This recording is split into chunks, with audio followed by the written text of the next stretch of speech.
2 तारीख को हुआ था, बस स्टैंड पे खड़ी हुई थी, क्या हालत हुई।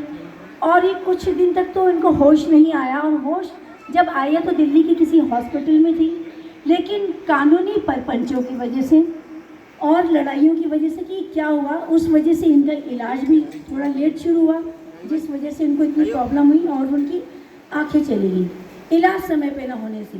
जब इन्होंने आंखें खोली तो इनकी तो दुनिया उजड़ चुकी थी। अगला पड़ाव रामनगर और उनके प्रयासों का राज्य सरकार द्वारा सम्मान दिया गया है। उन्हें उत्तराखंड की महिलाओं में ब्रांड एम्बेसडर बनाया गया। इसके लिए ताली बजाएं, क्योंकि इनको अगर ब्रांड एम्बेसडर बनाया गया बहुत बड़ी बात है। उन्हें सम्मान दिया गया, उन्हें national quality mark trust award भी मिला। बेटी बचाओ बेटी पढ़ाओ में तेजस्वी नारी पुरस्कार से सम्मानित भी किया। युवा महिलाओं के लिए प्रेरणा बनी। मैं इनके बारे में क्या बोलूँ, मुझे तो मैं उनकी तरफ देख भी नहीं पा रही हूँ और ना मैं बोल सकती हूँ। मैं ये चाहती हूँ कि ये अपने बारे में अपने मुंह से हमें बताएं। और सबसे पहले इनको हम सम्मान देते हैं। मीना राणा जी प्लीज़ आके कविता जी का सम्मान करें। आगे का हाल लक्ष्मी पटेल जी, गीता उनियाल जी, लक्ष्मी पटेल जी, और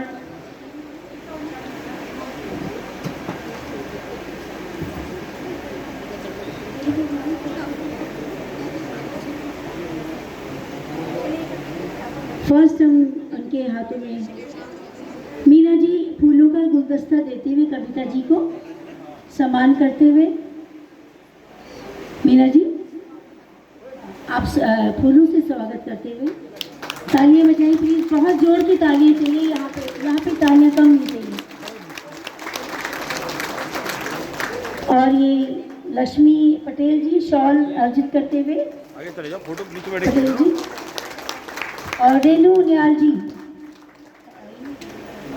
रेणु नियाल जी आए और कृपया जी।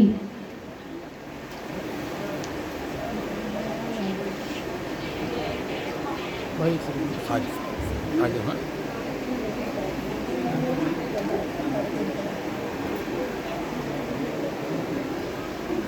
भैया वो पता नहीं कैसे करना है।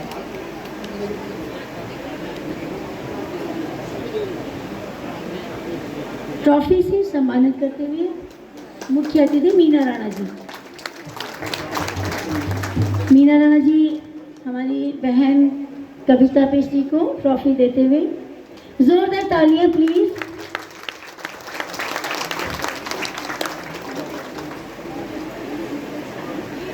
और देखिए, और एक कुछ शब्द हमारी प्यारी कविता बहन।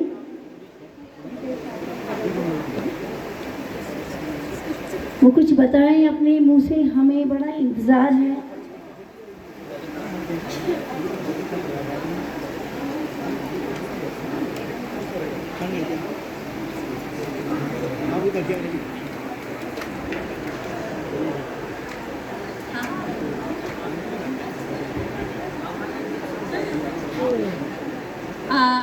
जय देव, जय उत्तराखंड भूमि, वंदे। जोश नहीं है, भूख लग गई, सबको लग रहा है। मैंने तो ब्रेकफास्ट भी नहीं किया, फिर भी आप लोगों के समक्ष खड़ी हूँ। वंदे, जय भूमि, जय उत्तराखंड।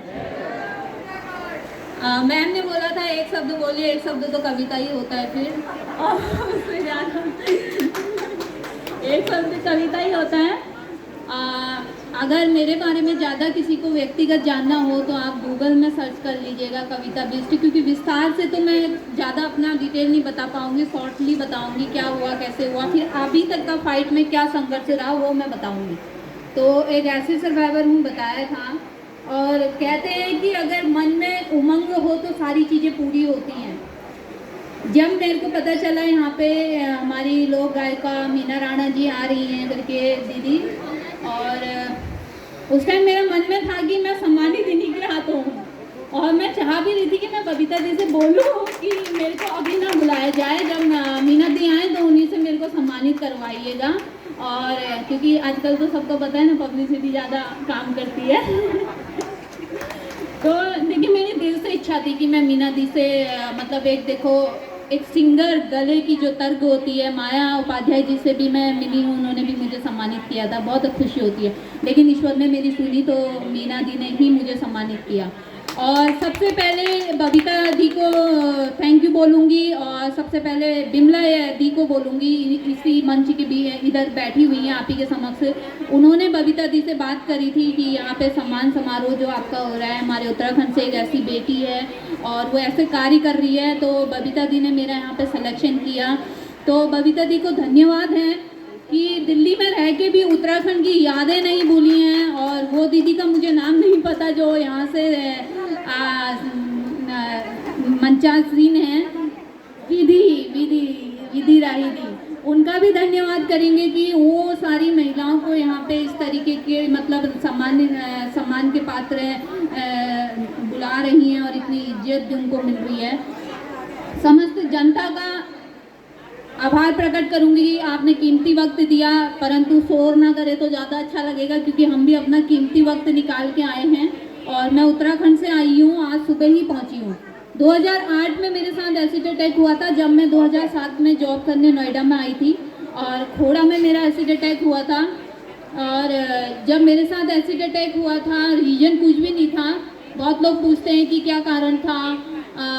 कारण ये था कि जहाँ मैं रहती थी उसकी सेकंड गली में वो लड़का रहता था, आते जाते देखता था मुझे, और मेरी रूम पार्टनर के हाथ जवाब भेजता था मुझे फ्रेंडशिप करनी है, शादी करनी है। मैंने मना कर दिया था, और मैंने मना इसलिए किया कि मेरी 2007 में 21 साल की दीदी किडनी इन्फेक्शन से ख़त्म हुई थी 6 महीने पहले।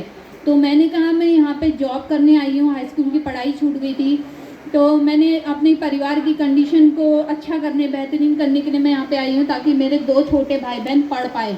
हम मैंने शिक्षा प्राप्त नहीं की, कोई बात नहीं, मेरी माँ नदी में रेता निकालती है तो वो कब तक उसको बच्चों को पढ़ाएगी, क्योंकि उस टाइम पे नदी पे गगास नदी बोलते हैं, मोस्टली लोग जानते होंगे रानीखेत में, तो वहाँ पे जब नदी से रेता निकलता था तो 12 रुपये कट्टे बिकता था। आज तो कम से कम 30 रुपये तब भी है, उस टाइम पे 12 रुपये। और मैं गांव में जब मजदूरी करती थी हाई स्कूल की पढ़ाई छोड़ के, आज गांव में महिलाओं की दिहाड़ी 300 रुपये हो गई है। इस चीज़ को सबको पता होगा, लेकिन मेरे समय पे 2006 से मैं दिहाड़ी करती थी।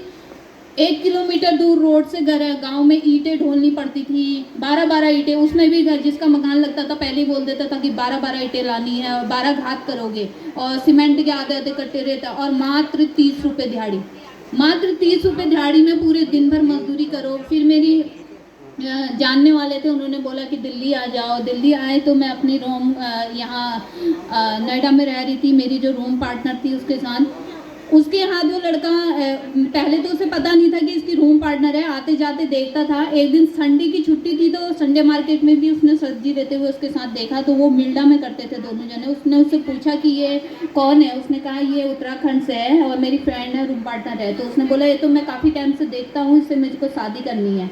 मैंने मना कर दिया कि मुझे नहीं करनी, मैं यहाँ पे जॉब करने आई हूँ, ना कि शादी करने। और हालांकि सच बताऊँ, पहले तो मेरी आंखों में रोशनी आनी नहीं है, क्योंकि मैंने पूरा ऐसा कोई मतलब अमेरिका तक की मेरी रिपोर्ट जा चुकी है। डॉक्टर ने बोल दिया है कि आइस पूरी गल चुकी है, कुछ भी नहीं रह गया है, और ना नई आइस लग सकती है ना पुरानी। और लास्ट जब मुझे दिल्ली में भी बोला तो मैं खुश हुई, मैंने कहा थैंक यू। तो वो बोलते हैं कि शंकर नेत्रालय का डॉक्टर भी बोलता है कि ऐसा पेशेंट पहली बार देखा कि जिसके मुंह के सामने बोला कि आंखों की रोशनी नहीं आ सकती, और वो खुश है कि मैं थैंक यू कि नहीं आ सकती। तो वो बोलते हैं तुम खुश क्यों? मैंने कहा सर एक बात बताओ, मेरी जैसी कितनी लाखों बेटियां एक दिन की एसिड अटैक का, रेप केस का शिकार हो रही हैं। सरेआम टेलीविजन पे आता है, वहीं पर ही बाप बैठा रहता है, वहीं पर ही भाई बैठा रहता है जवान, और ऐसी ऐसी अश्लीलता चीज़ें दिखाई जाती हैं, और तुम सड़क से भी गुजरो तो ऐसी ऐसी अश्लीलताएं। उससे अच्छा तो बेटर है कि मैं नहीं देख सकती। उन्होंने कहा तुम्हें फील नहीं होता, कभी कभी चाहिए होता है कि आंखें चाहिए। मैंने कहा क्यों चाहिए? मुझे तो नहीं चाहिए। मैंने कहा कह रहे क्यों? मैंने कहा सर एक बात बताओ, मैं छोटी सुई में धागा डालती हूँ, बड़ी सुई में धागा डालती हूँ, क्राफ्ट का काम करती हूँ, खाना बनाती हूँ, दुनिया जान की चीज़ें मैं कर रही हूँ, मुझे किसी पे मतलब मैं डिपेंड नहीं हूँ, और मेरे को क्या ज़रूरत है इससे ज़्यादा? बताओ आँखें क्यों चाहिए आदमी को अपने को पालने के लिए? तो मैं खुद अपने आप को स्वयं पालती हूँ। कभी कभी मूर्ख लोग ये भी पूछते हैं तुम इतने लंबे बाल कैसे धोते हो, तुम्हारी मम्मी धोती होगी। अरे वो दिन गए जब मम्मी धोती थी, ठीक है, लेकिन अब हम जवान हैं तो क्या इतना भगवान ने अगर मेरी आंखें छीनी हैं तो मैं तो एक चीज़ मानती हूँ कि भगवान अगर एक चीज़ छीनता है तो 1000 चीज़ देता है, गॉड गिफ्ट देता है। तो छोटी सुई में धागा आप लोग नहीं डाल सकते, चश्मा भी पहन के नहीं डाल सकते। शर्त लगा देती हूँ कि चश्मा भी पहन के मेरे को कोई छोटी सुई में 1 सेकंड के अंदर धागा डाल के नहीं दिखा सकता, लेकिन मैं डाल के दिखा सकती हूँ। तो 2008 में जब एसिड अटैक हुआ, सुबह मेरे 1 हफ्ते पहले मैं ओवर टाइम करके आ रही थी, एक्सीडेंट हुआ था, घुटने में चोट थी। 3 बार बिस्तर से उठी, 3 बार सोई कि जाऊँ नहीं जाऊँ, जाऊँ नहीं जाऊँ, लेकिन दशा ने बुलाया होगा। कहते हैं ना हमारे पहाड़ में कि काल कभी किसी अपने ऊपर नाम नहीं रखता। तो चौथी बार उठी, पूजा वूजा करी, फटाफट नहाया धोया, पूजा करी, निकल गई। चलते चलते घड़ी बातें बस स्टॉप पे पहुंची। उस टाइम तक कोई पहुंचा नहीं था बस स्टॉप पे, सारी कंपनी वाले वहीं खड़े होते थे, बसें वहीं आती थी। कविता पैलेस गेट, मोस्टली लोग जानते होंगे कविता पैलेस गेट है, तो वहाँ पे खड़ी थी। तो एकदम बाइक में 2 जने आए, सुबह 5:15 बजे का समय, और 2 जने बाइक में आए, पीछे वाले ने एकदम लेफ्ट साइड से डाला एसिड और भाग गए। बाइक रोकी भी नहीं, कुछ भी नहीं। 5 मिनट तक मुझे कुछ समझ में नहीं आया कि क्या हो गया। 5 मिनट के बाद मुझे जब जलन होने लगी, पूरे चेहरे से मेरा मांस ऐसे गल गल के आने लगा, और पूरे मेरे हाथ जले हुए हैं, टपक टपक के जो मांस आया, पूरा मांस सिमट के यहाँ इकट्ठा हो गया, पूरा ऐसे बॉल जैसी बन गई। गर्दन ऐसे ना हो, ऐसे ना हो, लेफ्ट वाला कान नहीं है मेरा।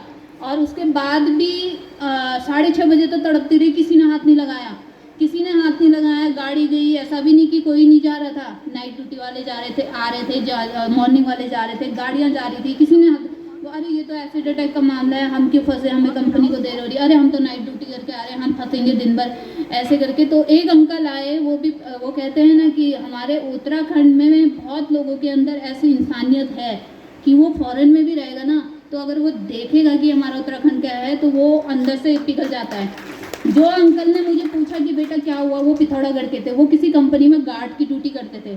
तो उन्होंने मुझे पूछा कि बेटा क्या हुआ, मैंने कहा, मैंने फिर भी नहीं पता था कि एसिड डल गया। मैंने कहा अंकल पता नहीं किसी ने मेरे चेहरे पे पानी डाल दिया है और मुझे जलन हो रही है। उन्होंने बोला बेटा पानी नहीं, किसी ने तेजाब डाल दिया है। मैंने कहा तेजाब डाल दिया है? मेरे को एकदम स्वेलिंग से मेरा मुंह एकदम 4 गुना फूल चुका था, और सांस लूँ तो नाक के रास्ते एसिड जा रहा है, मुंह के रास्ते एसिड जा रहा है, ऐसी घुटन, आंखें खोलने की कोशिश करूँ, खुल नहीं रही है। मैंने कहा अंकल किसने डाला होगा मेरे पे ये वो? उन्होंने कहा पता नहीं बेटा किसने डाला, तू कहाँ रहती है? मैंने कहा मैं यहाँ रहती हूँ। उन्होंने रिक्शा किया, मेरे मकान मालिक के पास ले गए। मेरे मकान मालिक अंकल ने छुट्टी करी, बैंक में मैनेजर थे, तो वो मेरे को तुरंत ऑटो किया, अपने बेटे के साथ मुझे नोएडा के कम से कम 17-18 हॉस्पिटल घुमा दिया, किसी हॉस्पिटल वालों ने एडमिट नहीं करा, और बोल दिया हॉस्पिटल ले जाओ, FIR लाओ। FIR करने बेटा जाए तो थाने वाले बोले पेरेंट्स को लाओ। ऐसी 5:30 बजे का एसिड डला हुआ, दिन का 2:30 बज गया, किसी ने भी एडमिट नहीं करा। उसके बाद जाके जब मेरे घर में बताया गया था कि